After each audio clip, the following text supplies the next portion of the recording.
আবুল আহাবের বাপজি একটা দাসী ছিল, তার নাম ছিল সোয়াইবিয়া।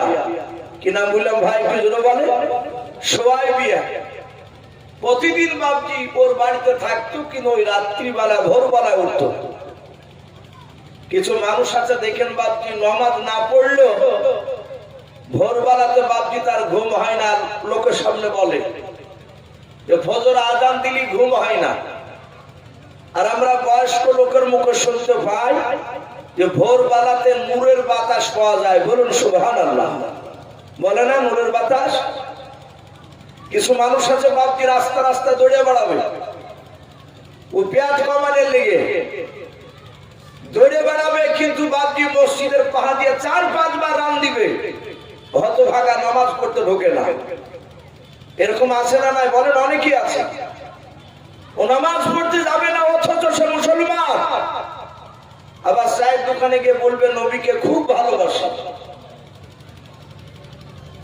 সোয়াইবিয়া প্রতিদিন ওই ভোরবেলাতে উঠতো। প্রতিদিন কেন না, সেদিনে উঠেছে। ওঠার পর তাকে দেখছে আসমান থেকে একটা রড লাইটের মতো আলো সোজা আব্দুল্লাহর কুটুরিতে বাপজি পড়েছে, আমিনার ঘরে। উনি দূর থেকে দেখলেন ওই আলোতে অনেক মানুষ মনে হচ্ছে ঘোরাফেরা করছে। সোয়াইবিয়া দেখলো এটা আমি আবুল আহাবের দাসী। আবুল আহাব তোকে নিদ্রায় ঘুমিয়ে আছে। আমি যদি এখন ডাকতে যাই তাহলে ঘুমের ব্যাঘাত করলে হয়তো আমাকে বলবে, মারবে। আর ঘুমের ব্যাঘাত আমি ঘটাবো না। ও ঘুমিয়ে থাকতে থাকতে একটু খোঁজটা নিয়ে আসে, কি হলো কেন? সোয়াইবিয়া যত কাছে যায় তত বাপজি মানুষ দেখতে পায় না। সেরাতে হানবে কেতাবটিতে লিখেছে আল্লাহ রসুলকে বাপজি জান্নাত থেকে 70,000 ফেরেশতা রহমতের নবীকে স্বাগতম জানাতে এসেছিলেন। বলুন সুবহানাল্লাহ। মানুষরা চিনতে না পারলে জানতে পারলে আল্লাহ তো জানছেন যে ইনি নবী আমার, রসুলকে পাঠিয়েছি। আপনাদের যোগ্য মাওলানা সাহেব রয়েছেন, হাফিজ সাহেব, ক্লাস রুম আলেম, কারি সাহেব মানুষ যারা উলামা বাপজি তারা পড়েছেন। মিরকাত বলে একটা বই রয়েছে, মান্তিকের কিতাব। জেলার শিক্ষিত ভাইয়েরা যারা একটু উচ্চ শিক্ষায় শিক্ষিত হয়েছেন তারা জানেন যে দর্শন কাকে বলে। দর্শন বলে একটা সাবজেক্ট রয়েছে, এটা বাংলা আমরা বলি, ইংরেজিতে বাপজি ফিলোসফি বলি।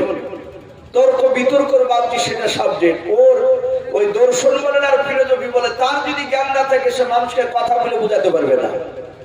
অনুরূপভাবে ওই কিতাবগুলো ওই সাবজেক্টটা কি আমাদের মাওলানা ভাষায় বাপজি ওটাকে মান্তিক বলা হয়, যাকে ফালসাফার ইমাম বলি আমরা। যিনি লিখেছেন এই মান্তিক কিতাব, মিরকাত বলে বাপজি একটা বই রয়েছে। বইয়ের বাপজি সালাতে নাই মতনে লেখা আছে খুতবায়। আল্লাহ রসুলকে প্রশ্ন করা হলো, হে রসুল আপনি কবে থেকে নবী ছিলেন? এই মুহাম্মদ সাল্লাল্লাহু আলাইহি ওয়াসাল্লামের কথা। আমার পূর্বেকার বক্তা হযরত মাওলানা আব্দুল্লাহ সাহেব বারাকাতুহুম আলিয়া উনি বলছিলেন নবী জীবনী বাপজি শুনতে গেলে সত্যি 1-2 দিনের শোনা সম্ভব নয়। তো মোটামুটি কথা একটু বাপজি একটু কাজ দিচ্ছি।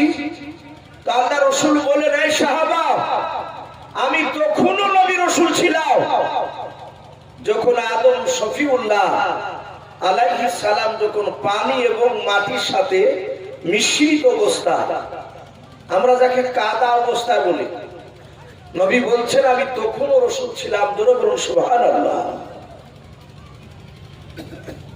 তাহলে বাপজি রসুলুল্লাহ 40 বছর বয়সে নবুয়তটা বাপজি প্রকাশ হয়েছিল। তার আগে মক্কার লোকেরা জানতো না যে আখির জামানের রসুলটা, কিন্তু গাছ গোছালি জীবজন্তু পশু পাখি তারা চিনতে পেরেছিলেন। বলুন সুবহানাল্লাহ, ইনি রসুলটা। তো সোয়াইবিয়া বাপজি হাত পা ধুমা করে এগিয়ে এসে দেখছে বাপজি মানুষ নাই, বাড়ির ভিতরে বাপজি গুজগাছ করছে। কি ব্যাপার?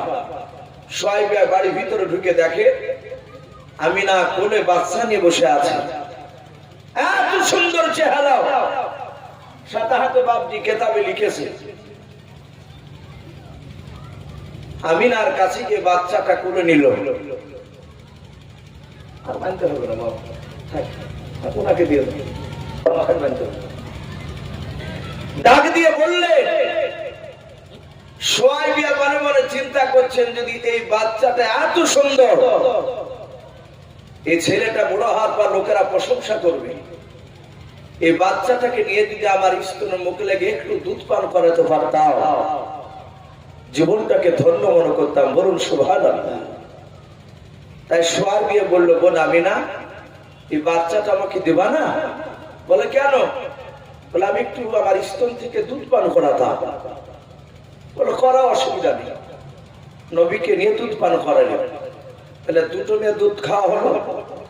3 নাম্বার, ওই আমিনার কাছে বাপজি ওই বাড়িতে আর একটা মেয়ে ছিল। কেউ বলেছেন আব্দুল্লাহ আপন বোন,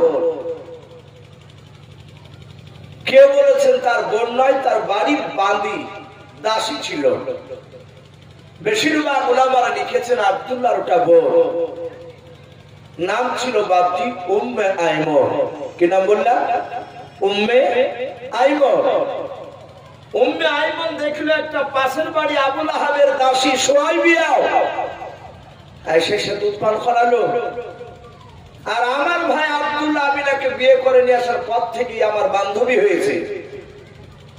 আমি এর সাথে অনেক উঠা বসা করেছি, আর আমি দুধ পান করাতে পারবো না। উম্মে আইমন বলল, আমিনা কিছু মনে না করলে আমি তোমার ছেলেকে নিয়ে আমার স্তন থেকে দুধ পান করাতাম। বলে অসুবিধা নাই, খাওয়া। উম্মে আইমন পান করালেন। তাহলে 3টে হলো। 4 নাম্বার আসছে, মক্কা নগরে বাপজি সেই সময় একটা প্রথা ছিল,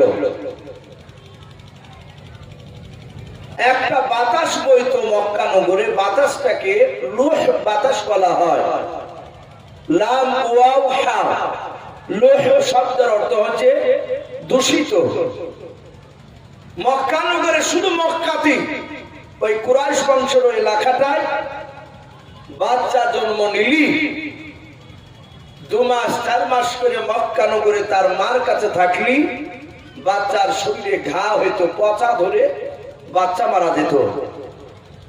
মানুষের একটা আতঙ্ক ধরে গিয়েছিল।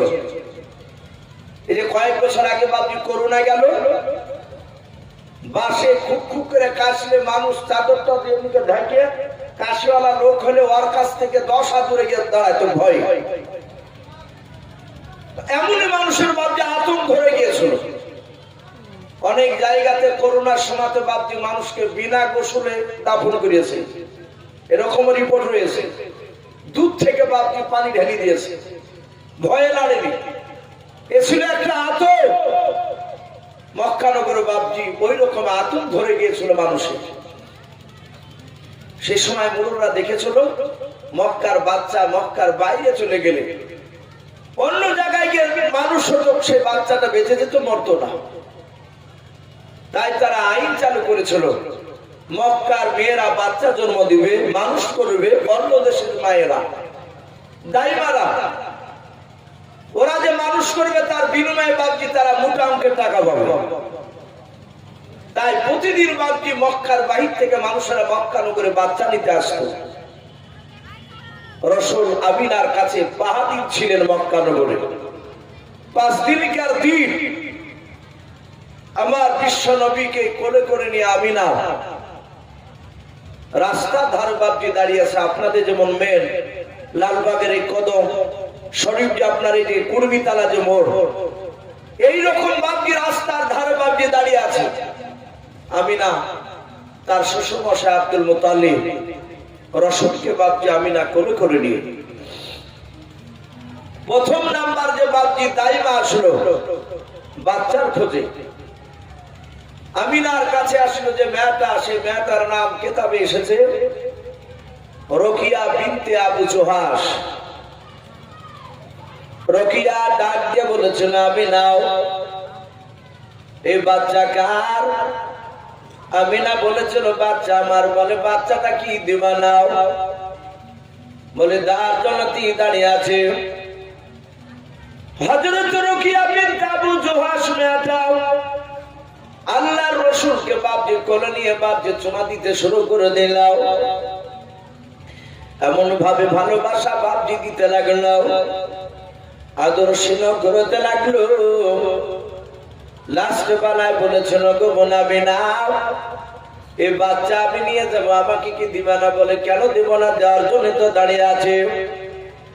ডাক দিয়ে বলেছিল রে বোনাবি না, আমি বাচ্চা নিয়ে যাবো। তার পূর্বে একটা কথা বলে, বাচ্চার আব্বা দুনিয়ার বুকে কি কাজ করে একটুখানি বলো। হযরতে আমিনা ডাক দিয়ে বলেছিল আমার বোন রুকিয়া, এই ছেলেটার আব্বা দুনিয়ার বুকে বেঁচে নাই, মারা গিয়েছে, কোনো কাজ করতে পারে না। ছেলের আব্বা মারা গেছে, সিরিয়া ব্যবসা করতে গিয়ে আর জিন্দা ফিরে আসে না। রুকিয়া শোনার পর ডাক দিয়ে বলল আমিনা, এই মা বাপ মরা ছেলে, এতিম বাচ্চা ছেলে নিয়ে গিয়ে কোনো মোটা টাকা পাওয়া যাবে না। ওরে আমিনা, তোমার বাচ্চা তুমি নিয়ে নাও, আমি অন্য বাচ্চা নেবো, যে বাচ্চার আব্বা বেঁচে আছে, মোটা টাকা ইনকাম করে। হযরত বাপজি আমিনাকে ফেরত দিয়ে বাপজি চলে গেল রুকিয়া। দ্বিতীয় নাম্বার আর একটা মেয়ে বাপজি এসেছিল, ওই মেয়েটার নাম কেতাবে লিখেছে ফাতেমা বিনত আবু কুবা। ফাতেমা বলে বাপজি দাইমাতে এসে বলেছিল আমিনা, এই বাচ্চাকে আমাকে দিবা না? বলে কেন দিব না? ওই ফাতেমা আল্লাহর রাসূলকে বাপজি কোলে নিয়ে বাপজি চুমা দিতে দিতে দিতে বলেছিল, এত সুন্দর বাচ্চা জীবনে প্রথম দেখলাম। ওরে আমিনা, এই বাচ্চা আমি নিয়ে যাব। বলে নিয়ে যাও। যার সময় ডাক দিয়ে বলেছিল বোন আমিনা, এই ছেলের আব্বা পৃথিবীর বুকে কি কাজ করে বললাম। যখন বলে ছেলের আব্বা বেঁচে নাই, মারা গিয়েছে, আর সঙ্গে সঙ্গে হযরত ফাতেমা ওই রুকিয়া দাইমার মতো বাপজি বাচ্চা ফেরত দিয়ে চলে গেল। এইভাবে এক না দুই নাই, সন্ধ্যা বাপজি লাগতে লেগেছে, সূর্য লালি দেখা দিয়েছে। বাবা হযরত বাপজি আমিনার কাছে এক নাই দুই নাই, 70টার উপরে বাপজি দাইমারা আল্লাহর নবীকে বাপজি সবাই নিব বলেছিল। যখন শুনেছিল নবীর আব্বা বেঁচে নাই, তখন বাবা ওই 70টার উপরে দাইমা তারা বিশ্ব নবীকে কেউ নাই না, সবাই ফেরত দিয়ে বাপজি চলে গেল। আমিনা রাসূলকে কোলে করে নিয়ে কাঁদছে, ওগো মাওলা, ওগো রব্বুল আলামিন, তুমি কেনই বা বাচ্চা দিলে এত সুন্দর? এই বাচ্চার আব্বাকে কেন তুমি কেড়ে নিলে? এই যে বাপ মারা বলে কেউ নিল না, 70টার উপরে দাইমা সবাই ফেরত দিয়ে চলে গেল। অটোমেটিক বাপজি নার্ভাস হবে, দুঃখ করবে, এটা সবাই। আব্দুল মুতালিবকে বলছেন, আব্বা আমার ছেলেকে আর বাঁচানো যাবে না, এই ছেলেকে মনে হয় আর কেউ নিবে না। বলে মা কাঁদিস না, নিশ্চয় দাইমা আল্লাহ পাঠিয়ে দিবে, আল্লাহ নিশ্চয় দাইমা পাঠাবে। বলো কখন আসবে? তো সন্ধ্যা লেগে গিয়েছে, আজ যদি না নেয় আগামীকালকে আবার, আগামীকাল রাস্তায় দাঁড়িয়ে থাকলে এই মেয়েরা আর আমাদেরকে একবার মুখের কথা জিজ্ঞাসা করবে না। আর মনে হয় দাইমা নেই। কিতাবে লিখেছে বাপজি, ওই সমাজের একটা দাইমা ছিলেন, ওই 70-এর মধ্যে এসেছিলেন না উনি, ওনার নাম কিতাবে লিখেছে হালিমাতু সাদিয়া রাদিয়াল্লাহু তাআলা আনহা। এই হালিমার স্বামী সাঈদ, এরা দুজনায় পাতলা দুবলা উঠে চেপে এসেছিল। ওরা অর্থ কাঠামো খুব ভালো ছিল না, তাদের গরিব মানুষ।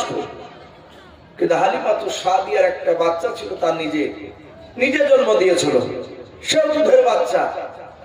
বাচ্চা জন্ম না দিলে তো বাচ্চাকে মানুষ করতে পারবে না দুধ খেয়ে নিজে। সে বাচ্চাটার নাম ছিল বাপজি আব্দুল্লাহ। কি নাম বললাম? ওই হালিমার বাচ্চা নাম আব্দুল্লাহ। বাচ্চাকে বাড়িতে রেখে এসেছে, যার একটা বাচ্চা দিব মক্কা নগরে, দুই বাচ্চাকে একসঙ্গে মানুষ করব। একটা আমারটা তো মানুষ হবি, তার শতাহাতে পরের আর একটা বাচ্চাকে মানুষ করলে তার বিনিময়ে মোটা টাকা পাবো, আমাদের সংসারে কাজে লাগবে। হযরতে হালিমাতুস সাদিয়া গোটা মক্কা বাপটি অলিগলি ঘুরি একটা বাচ্চার সামনে পড়ে গেল।